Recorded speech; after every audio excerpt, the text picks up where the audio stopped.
Bonjour à toutes et à tous et bienvenue dans l'épisode 1 du projet 404.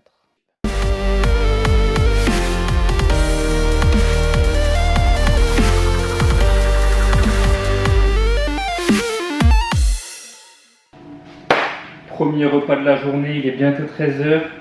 150 g de poulet, 100 g de pâtes pesées crues, du parmesan pour les lipides, sel, poivre, des compléments alimentaires, mais je vous en reparlerai en temps voulu. J'avale ça en vitesse, je finis le montage que j'ai commencé là toute la matinée et ensuite direction la salle, la première séance nous attend. Je viens d'arriver à la salle de sport, du coup première séance de ce nouveau challenge. Aujourd'hui il va y avoir du bench assez lourd avec un single et un 3x3. Après des dips assez légers, je vais faire des dips pause, histoire de gérer la trajectoire et d'être sûr d'avoir une bonne amplitude. Et après un peu de renfort, notamment épaules. On y va, let's go!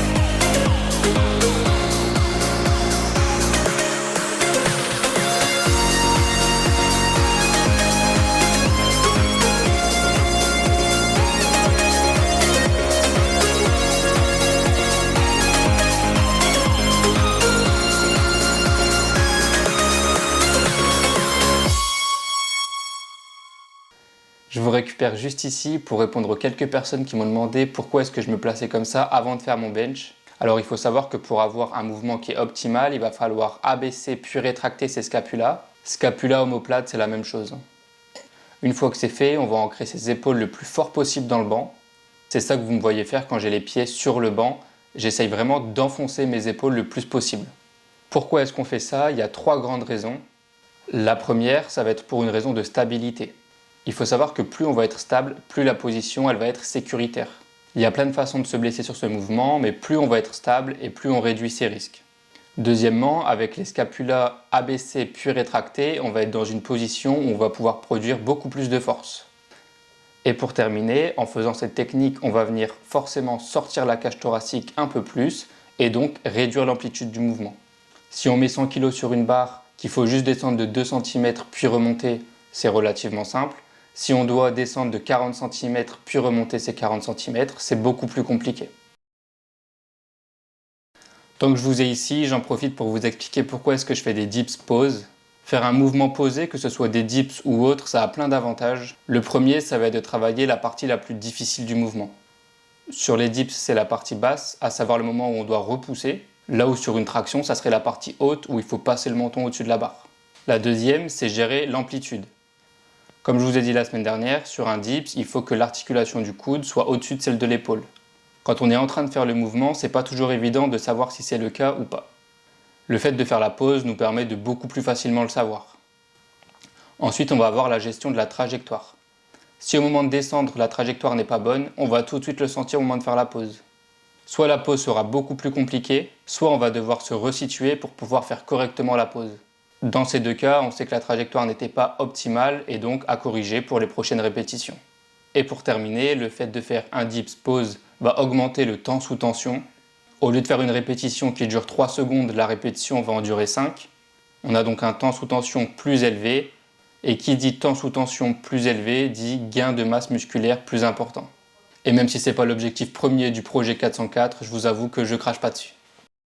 Je viens de rentrer à la maison après la séance de sport. Je suis passé récupérer le drive, je suis passé à la boucherie pour prendre des trucs pour manger cette semaine.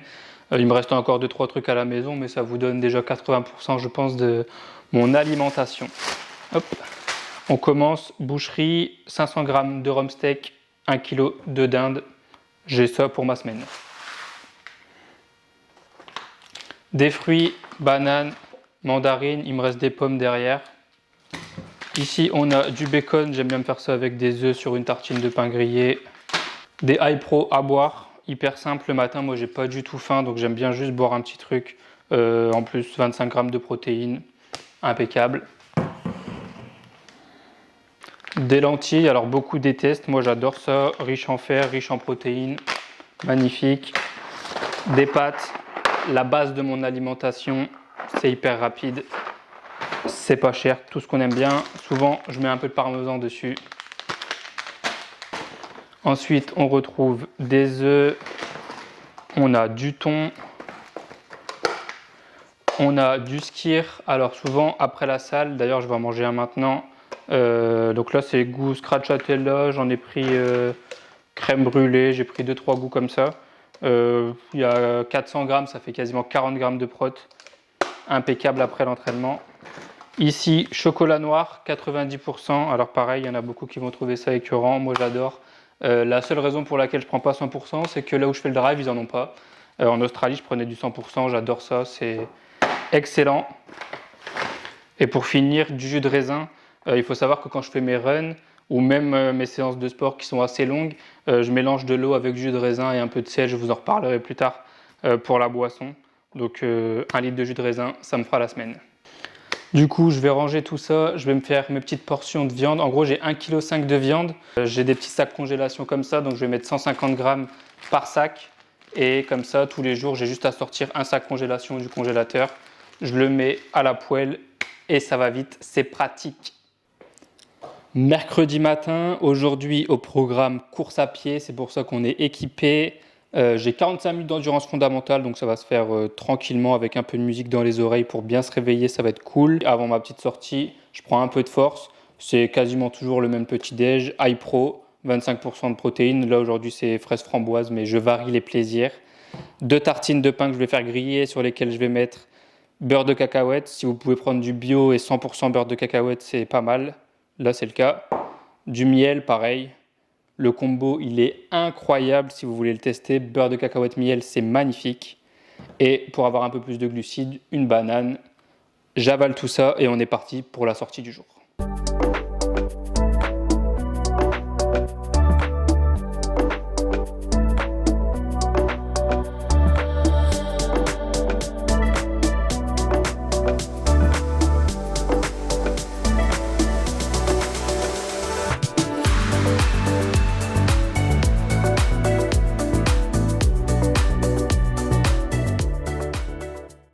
Je viens tout juste de rentrer de la course, donc les 40 minutes se sont réalisées sans souci, fort heureusement.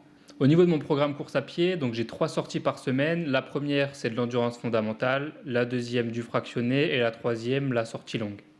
Le but du fractionné, tout le monde connaît, le but c'est d'augmenter sa capacité cardio-respiratoire en adaptant une allure qu'on ne pourrait pas maintenir sur le long terme.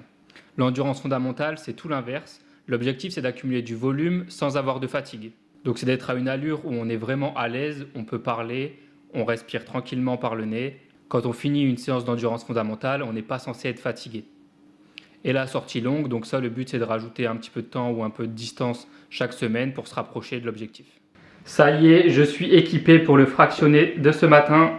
J'ai sorti le gilet, comme ça je peux avoir mon téléphone dans la poche de droite.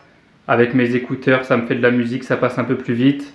Et dans la poche de gauche, la petite flasque base Running Club, pour ceux qui connaissent. Dedans, je mets moitié eau, moitié jus de raisin et 1 g de sel. L'idée, c'est que quand vous faites du cardio, vous perdez beaucoup de sueur et donc de sels minéraux. L'objectif, ça va être d'avoir de l'eau pour l'hydratation, du jus de raisin pour les glucides, garder un petit peu d'énergie, et du sel pour réhydrater le corps. On est parti, let's go! On se retrouve 10 minutes plus tard. Le ciel me rassure un peu plus que quand je suis parti. Au programme aujourd'hui, un quart d'heure d'endurance fondamentale que je suis en train de faire là maintenant pour l'échauffement. Et après j'ai un 6 x 3 minutes allure seuil 60. Donc moi mon allure seuil 60, c'est après 6 minutes au kilomètre. Donc j'ai 6 blocs avec à chaque fois 1 minute 30 de repos en endurance fondamentale entre les deux. Donc je fais ça et puis je vous retrouve à la fin. Je suis à 4 blocs sur les 6 que je dois faire. Je suis au bout de ma vie. Il commence à pleuvoir en plus. Mais c'est pas grave, on débranche le cerveau et on fait le boulot. Je viens tout juste de rentrer, c'est l'heure de recharger les batteries. Pour ça, on a 150 g de poulet, 100 g de riz pesé cru, dans lequel je vais venir mettre un peu de ketchup. Je n'accepterai les critiques que de ceux qui ont déjà essayé. Riz ketchup, c'est un banger. Toujours les compléments très importants dans la prépa. Moi, je vais manger ça. Après, j'ai un peu de montage et on se retrouve en fin d'après-midi pour la deuxième séance. Au programme du squat, des tractions et un peu de renfort. C'est parti. On se retrouve pour la deuxième séance de la journée. Au programme cet après-midi, des tractions. J'ai un single à 30 kg et un 3x3 à 17,5. Ensuite, j'ai du squat. C'est un mouvement que je recommence à peine. Donc aujourd'hui, on va travailler en très léger. L'objectif, ça va être de retrouver une technique qui est efficiente pour pouvoir surcharger dans le futur et enfin atteindre des charges qui sont respectables. Et je finirai sûrement avec un peu de renfort. Donc là, je vais m'échauffer et je vous reprends pour les tractions tout de suite.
Bon, je viens de terminer les tractions. Comme vous avez vu, j'avais prévu de faire une rep à 30 kg pour mon top 7.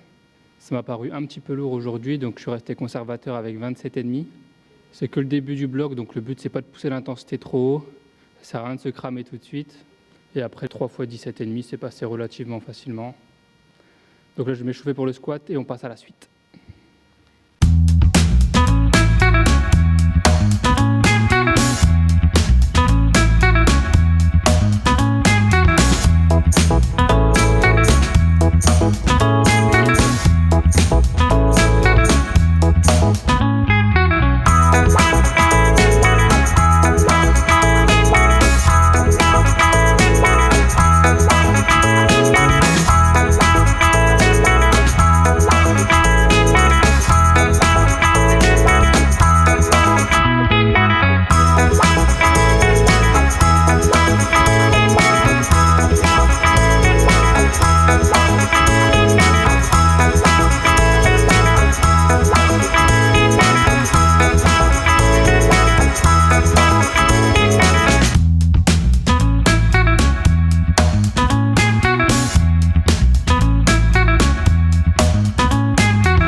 Je viens tout juste de rentrer de la séance, la caméra elle a coupé à la fin du squat, je sais pas trop pourquoi, mais c'est pas grave, j'ai été au bout de mes 5 séries et après j'ai fait un peu de renfort avec du face pull pour l'arrière d'épaule et un peu de curl biceps. Quoi qu'il en soit, là c'est l'heure du post-workout. Au menu, 400 g de skir dans lequel je vais venir mettre 10 g de collagène. Le collagène, quand on fait un sport de force, c'est super important pour la préservation des tendons, des cartilages, etc. Et ensuite, 2 tranches de pain de mie complet avec le combo ultime beurre de cacahuète miel. Et on finit par une petite banane. On se retrouve en ce dimanche après-midi pour la sortie longue de la semaine. Généralement, j'aime bien la faire le matin, mais hier, je suis rentré à 3 h du matin passé. Bisous aux copains s'ils passent par ici. Eux-mêmes savent que 3 h du matin, si je le fais une fois par an, c'est déjà très très bien. Mais aucune excuse. On retarde un tout petit peu la sortie mais on fait le boulot. En plus, le soleil est avec nous. On est parti pour 15 km. Let's go! 1h30 plus tard, le taf est fait. Vous pouvez voir à mes cheveux et à ma couleur un peu rougeâtre que le boulot a été effectué. 15 km! Qu'est-ce que c'est satisfaisant de se sentir progresser. Il y a quelques semaines, je réalisais 2 km avec autant de difficultés qu'aujourd'hui, une sortie de 15 km. On m'aurait dit 15 km il y a 2 mois, j'aurais rigolé, c'était impossible vraiment. Et aujourd'hui, non seulement je le fais, mais en plus je sais que j'ai de la marge, je sais que je vais continuer de progresser, aller vite chercher les 20 km qui sont la moitié de l'objectif final. Et on va y aller, on va le faire. Quoi qu'il arrive, nous on se retrouve la semaine prochaine, encore un peu plus fort.